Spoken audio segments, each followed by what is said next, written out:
ni umwanya udasanzwe, ni umwanya wo guhura nawe, ni umwanya twari dutegereje, ni umwanya w'igiciro cyinshi, ni umwanya abantu bifuza ntibawubone, ariko twe turashima Imana yo kuduhaye, ko waduhaye umwanya mwiza mu buzima. Ni iby'agaciro kuko twakumenye, ni iby'agaciro kuko tugufite, ukaba waratubereye ibyiringiro byacu. Rero tuguhaye ikaze, ngwino uvuge ijambo ry'Imana, bicishe muri twebwe tuba umuyoboro gusa wo gukora ibyifuzo byawe.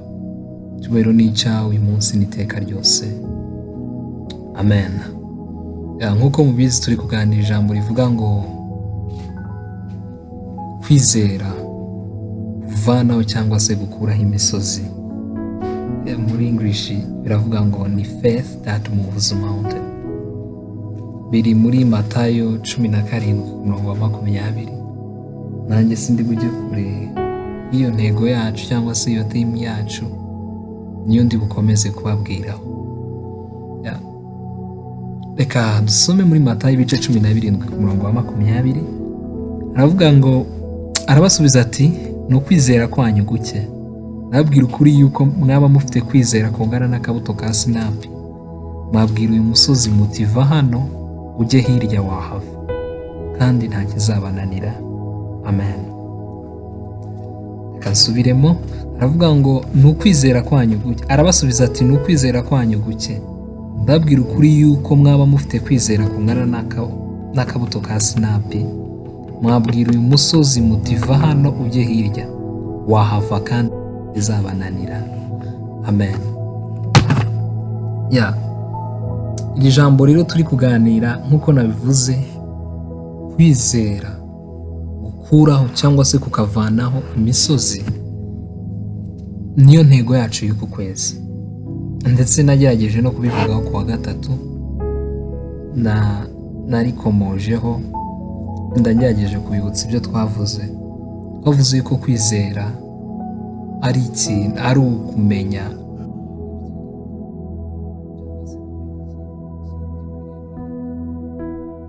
yuko kwizera ukuraho cyangwa se kuvanaho imisozi ari ukumenya imbaraga zishobora gukuraho umusozi mu buzima bwawe.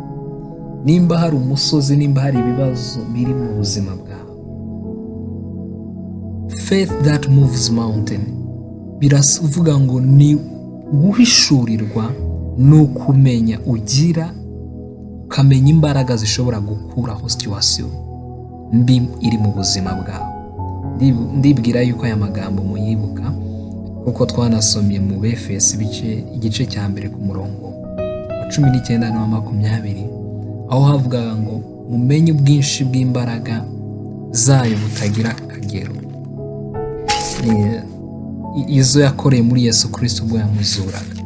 Iryo jambo niryo twatinzeho cyane, tuvuga yuko kwizera kwacu atari imbaraga za kimuntu, ahubwo kwizera kwacu gushingiye ugusobanurwa imbaraga z'Imana.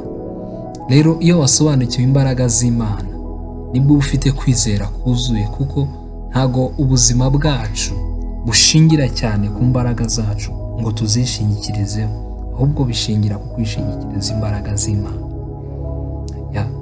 Ndibuka yuko twashoje tuvuga ngo kumenya imbaraga z'Imana nizo mbaraga zonyine dushobora gukoresha dukuraho imisozi, nizo mbaraga zonyine iyo twazishuriwe tukazikoresha bishobora kwimura imisozi. Imisozi mvuga, ndagira ngo mbibutse yuko ari tough situation ziri mu buzima bwacu. Cyagiye ubona bigoye, biba bikumereye nk'umusozi. Iyo ugerageje gukoresha imbaraga za kimuntu ukabona ntibishoboka, atangira gukora imbaraga bita kwizera. None uyu munsi ndagira ngo nganire namwe ijambo rigufi, sinshaka kubafata umwanya munini, kuko nimba ari ikintu gihenze muri ino si ni umwanya w'abantu. Ndagira ngo tuganire ku ijambo rivuga ngo kumenya Kristo niko kwizera gushobora gukuraho imisozi. Kumenya Kristo niko kwizera gukuraho imisozi, cyangwa se kwizera gukuraho imisozi no kumenya Kristo. Ndumva ari byo byaba bibitse neza. Nimba mwibuka neza narababwiye yuko kwizera kudashobora kubaho igihe hatariho kumenya. Igihe cyose uzumva yuko nta kintu uzi, icyo kintu utazi ntabwo ushobora kukizera. Without knowledge there is no faith at all. Period. Niyo mpamvu rero tudashobora kugira kwizera igihe hatariho kumenya. Kuko n'ijambo ry'Imana riravuga ngo kwizera mukongereho kumenya. Kumenya mukongereho ingeso nziza muzongereho urukundo murwongereho gukunda bene data n'ibindi byose biri muri Petero wa mbere igice cya mbere ku murongo wa 5. Ino jambo rero turi gusoma kwizera gukuraho imisozi kwari ukumenya Kristo. Reka dusome muri Yohana ibice 17 ku murongo wa 3.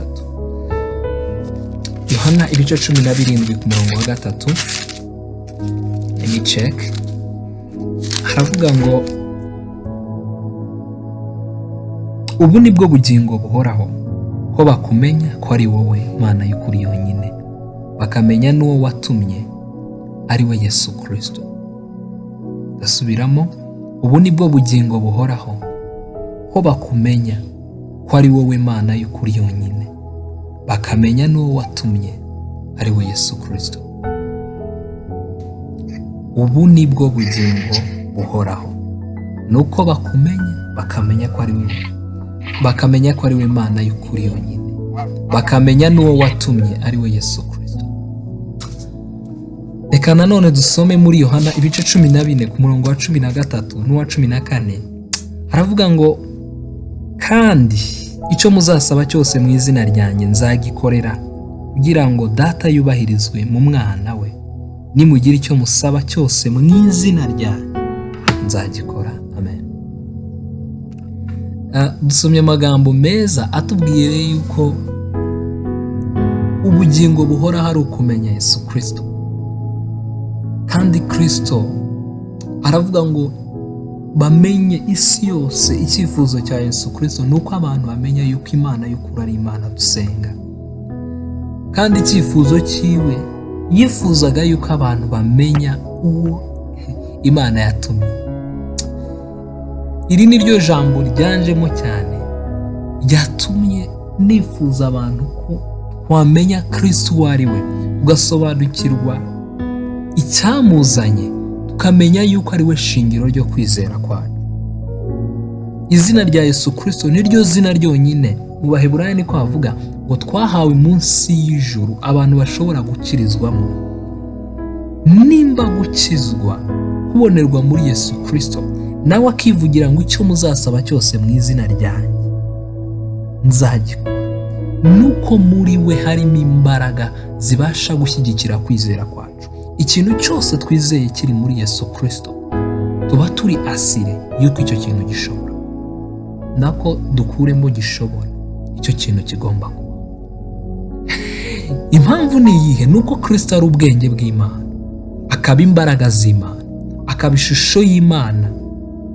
Mu busanzwe Imana ntigaragara, ariko ni visible image of God. Ariko nanone Kristo niwe nzira itugeza ku Mana. Muri iyi si y'abizera, abantu bizera Imana biteguye gukorera mu bushake bw'Imana. Uwo muntu ubuzima abayeho cyangwa se ibitekerezo abayemo n'isi agenderamo, nta kintu na kimwe ashobora gukora adafite Yesu Kristo. Munyumve neza, the one who serves by the will of God, he can do anything without Jesus. Kuko arabizi yuko ari misiyo yo kwiyahura. Igihe cyose uzakora ibintu bitarimo Yesu Kristo, igihe cyose uzishora mu kintu uzi yuko kitarimo Yesu Kristo, birasa no kwiyahura. Kuko Yesu Kristo yaravuze ngo ntacyo mubasha gukora mutamfite. Bimwe navugaga ko Kristo ari ubwenge bw'Imana, turabisanga mu Bakolosayi igice cya mbere ku murongo wa 15. Bimwe navugaga yuko ari imbaraga n'ishusho y'Imana itagaragara, biri mu Bakorinto ba mbere igice cya mbere ku murongo wa 24. Ntushobora kugira ikintu ukora, nibyo narimo mvuga, udafite Yesu Kristo wibwire yuko icyo kintu kizaba successful kandi wariyemeje gukora ubushake. Abakolosayi ibice 2 ku murongo wa 6 kugeza ku wa 7 haravuga ngo, mfite note ziri mu Cyongereza wenda nabanza kubasomera mu Cyongereza. Haravuga ngo, as you therefore have received Jesus Christ the Lord, so work in him, rooted and built up in him, established in faith as you have been taught, abounding in it with thanksgiving. Somye mu Kinyarwanda haravuga ngo nuko rero kuko mwakiriye Kristo Yesu umwami wacu, aba ariko mugendera muri we, mushoreye imizi muri we, kandi mwubatswe muri we, mukomejwe no kwizera, nk'uko mwigishijwe mufite ishimwe ryinshi risesekaye. Haleluya. Ndagira ngo dutinde kuri iri jambo rivuga ngo mushoreye imizi muri we, mukomejwe no kwizera, kandi mwubatswe muri we. Buri mukristo wese ikintu akeneye mu buzima, akeneye gukora ibintu ashinze imizi muri Kristo. Haleluya. Haleluya. Umuntu wifuza gukora ibintu bidasanzwe, umuntu wifuza gukora ibintu biri extraordinaire, ukeneye iki kintu cyitwa to be rooted and built up in Jesus and established by the faith. Ukeneye kushoreye imizi muri Kristo, wubatswe muri Kristo, kandi ushingiye ubuzima bwawe mu kwizera. Haleluya.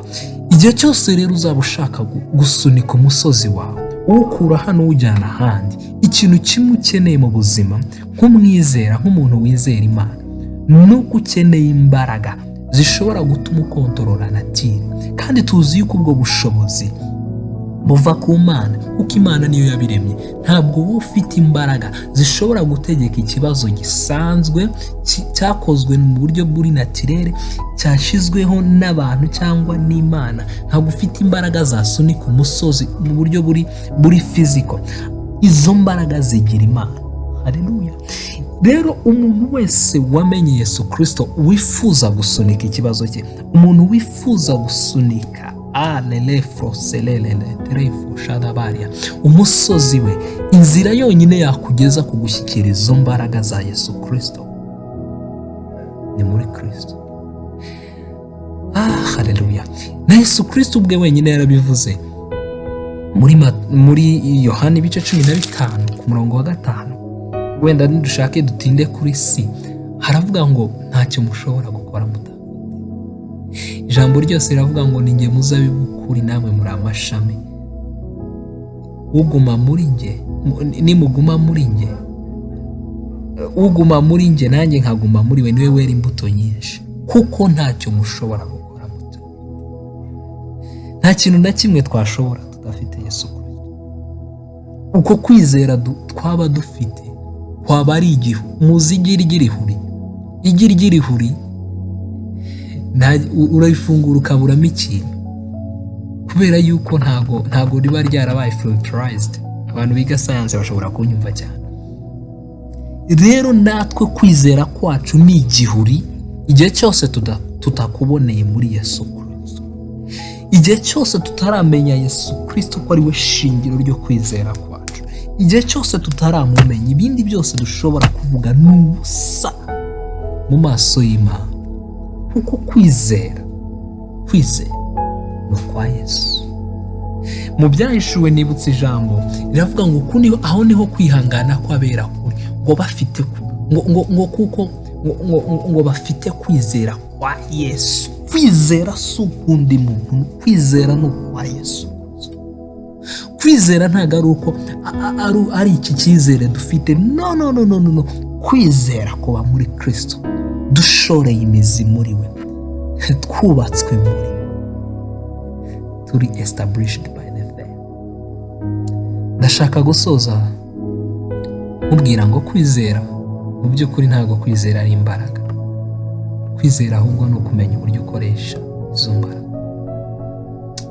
Kwizera ni Imana. Kwizera ni amaso y'umuntu. Kwizera ni uguhitamo kwiza. Kwizera ni ukwemera. Kwizera ni imyizerere. Kwizera ni imbaraga. Kwizera ni ingabo. Kwizera nsoza ni ubuzima. Aba Efesi ibice 6 ku murongo wa 16 aravuga ngo aravuga ngo above all taking the shield of faith which you will be using to do what? To quench all the fiery darts of the wicked one. Ngo kandi mutware ikigeretse kuri ibyo byose tuvuze, mutware kwizera nk'ingabo, ngo ariko muzabishoboza kuzimisha imyambi ya wa mubi yose yaka umuriro. Reka nsoreze kuri iri jambo. Abantu benshi bakunze kuvuga ngo ntituragera ahantu Satani adashobora kugeza imyambi. Iri jambo ryarampumurije, rimbwira yuko ntashobora kugira impungenge kuri iyo mvugo y'abantu, kuko nasobanukiwe yuko dufite kwizera nk'ingabo tubasha kuzimisha imyambi y'umwanzi Satani. Ibyo yaturasaho byose dufite kwizera. Kwizera tugutwaye nk'ingabo, ariko kwizera ni ukumenya Kristo. Igihe cyose uzaba udafite Kristo ntacyo uzaba uvuze muri ino si, ariko igihe cyose uzaba ufite Kristo uzaba waramusobanukiwe. Muri wowe uzaba ufite ubutunzi. Ijambo ry'Imana riravuga ngo ubwo butunzi Imana yabubitse mu nzabya z'ibumba. Natwe dufite ubutunzi kuko twamenye Kristo kandi tukamwizera. Ndagira ngo nsoreze mbashimire yuko mwabanye nanjye. Imana ibahe umugisha, Imana ibagirire neza, kandi mwakoze cyane. Reka dusenge. Data wagize neza kubw'ijambo ryaduhaye, twumvishije neza yuko kumenya Yesu Kristo ariko kugira ubugingo, kandi kuguhishurirwa ko bizana ubwenge. Ugize neza Yesu Kristo ko twakumenye, imisozi yacu ikaba igiye kuvaho uyu munsi n'iteka ryose. Amen.